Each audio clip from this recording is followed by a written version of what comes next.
All right, you guys, we are back, and let's check out part one of the VIP interview with Ashley Parker Angel.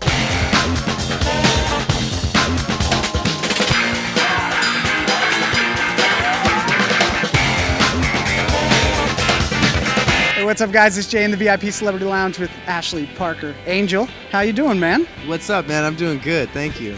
Big doings for you lately, right? Big show on MTV. Yeah, it's been crazy. It's been fun, though. For people who don't know who Ashley is, he was in the band O-Town. Yes, that's right. The first making the band, the original that started the big craze, and that was with P. Diddy. Didn't have anything to do with it that point, right? No, that was before P. Diddy. That was the back in the days of Lou Pearlman. Oh, okay. So what was that? Let's start like at the very beginning. So how did you get to the audition? How many people did you beat out? Take me through the process. Well, making the band at the time it came out, it was a real breakthrough concept in music and television. It was actually one of the first reality shows that got picked up on a major network, right before Survivor. I mean, Real World was always around on MTV. Right. But, the networks hadn't really caught on to the reality TV thing. And, now, of course, it's like a phenomenon. Right. It's everywhere. But, I just grew up in a really small town. I was 18 years old, right out of high school. And I heard about the auditions, and I thought, this would be a great foot in the door for me. And, a couple thousand people came and tried out. And they narrowed it down to 25 guys. And then we all went to Florida. And then they narrowed it down to 8 guys that lived in a house. And then 5 guys got picked. And then that, resulted in O-Town. The guys, you still hang out with some of them, right? Yeah.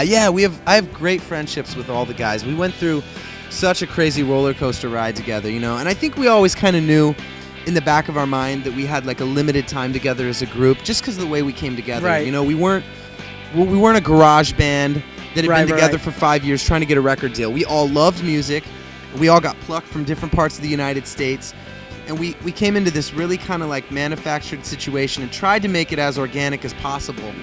But we had all these people around us who had an idea of what they wanted us to look like and what they wanted us to sound like. And so, in the summer of 2003, we basically kind of all made a mutual decision to call it quits. So everybody just said, okay, this is it. We're not going to do an O-Town anymore. It wasn't like somebody else's decision. You guys decided? We sat down as a group and we looked at what was going on, and we were happy to be traveling all over the world. We were happy to cut a multi-platinum record with Clive Davis, and it was great. I mean, we had a #1 song on the radio, but we signed these contracts that were just really binding, and it was really hard to ever get ahead. And that's not to say that it's all about making money, because we were having a great time performing the music we were doing. It was just kind of sad to see so many people taking a piece of the pie that when it came down to the 5 guys in the group who were doing it, who were out there selling it. Yeah, who were out there, really promoting it and pouring our hearts and souls into it. Just there wasn't really anything left. So I packed my bags, moved to LA with really no plan other than just to keep pursuing music, because I felt like I had a lot more to prove of myself as an artist. Yeah. So now on the show, There and Back, the great thing that I like about the show is how real it is. I mean, you're really struggling. You were struggling. And to I think a lot of people who don't understand, who think that, oh man, you had a big single, you were out there making tons of money, and now it was really about climbing back up. Now, how did the show come about? Where did the concept start? Was it you? No, I mean, actually, to be honest, I wasn't pursuing reality television at all. In fact, I kind of figured after the original Making the Band series ended that I was pretty much done, I mean, that show lasted 3 seasons, and it's typically longer than a normal reality show runs with the same cast. Well, at the time anyways. Right. So I was like, I was happy to be pursuing music, but I was kind of done with reality TV, and I was able to get a record deal on my own, living in LA, and MTV found out I had a deal, and they got their hands on a couple of the songs off my demo.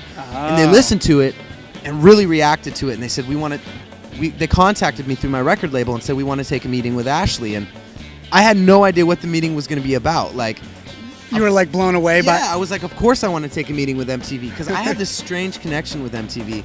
We both have the same birthday. Oh, really? Which is just kind of weird. So the day the same channel day launched? And same year. August 1st, 1981. So, that's crazy. Not to sound cliche, but call it destiny or whatever, You're MTV, you're the twin. Yeah.